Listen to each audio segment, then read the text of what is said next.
যদি অন্নপূর্ণা ভান্ডার অনলাইন পোর্টালে ভুল তথ্য, নাম, আধার নম্বর, ব্যাংক অ্যাকাউন্ট, মোবাইল নম্বর ইত্যাদি এন্ট্রি হয়ে থাকে, তাহলে ভিডিওটি ভালো করে মনোযোগ দিয়ে শুনুন। আমি হুমায়রা কুরেশি। দয়া করে আমাকে একটু সাপোর্ট করুন। সাবস্ক্রাইব করুন, লাইক, কমেন্ট, শেয়ার করুন। ফেসবুক থেকে দেখলে ফলো করুন। নম্বর ১, আবেদনটি এখনও সাবমিট না করে থাকলে লগ ইন করে ভুল তথ্য সংশোধন করে তারপর সাবমিট করুন।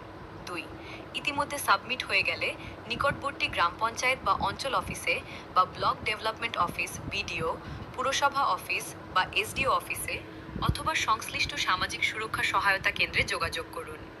প্রয়োজনীয় নথি, Aadhaar card, bank passbook, ration card, mobile number সঙ্গে নিয়ে যান। উনাদের অফিসিয়াল আইডি থেকে সংশোধন করা হয়ে থাকে, কিন্তু নিজেরা কেউ অন্য মোবাইল নাম্বার দিয়ে দিতে বার এন্ট্রি করতে যাবেন না, এতে সমস্যায় পড়তে পারেন। ৩, সরকারি সোশ্যাল রেজিস্ট্রি পোর্টালে আবেদন স্ট্যাটাস দেখে নিন এবং সংশোধনের সুযোগ আছে কিনা যাচাই করুন। আপনি কোন তথ্যটি ভুল দিয়েছেন, নাম, আধার নম্বর, ব্যাংক অ্যাকাউন্ট না অন্য কিছু, আমাদেরকে কমেন্টে জানলে আমরা সহযোগিতা করতে পারি, আরও নির্দিষ্টভাবে বলার চেষ্টা করতে পারি। আমি হুমায়রা কুরেশি। দয়া করে আমাকে একটু সাপোর্ট করুন, সাবস্ক্রাইব করুন, লাইক, কমেন্ট, শেয়ার করুন। ফেসবুক থেকে দেখলে ফলো করুন। ধন্যবাদ।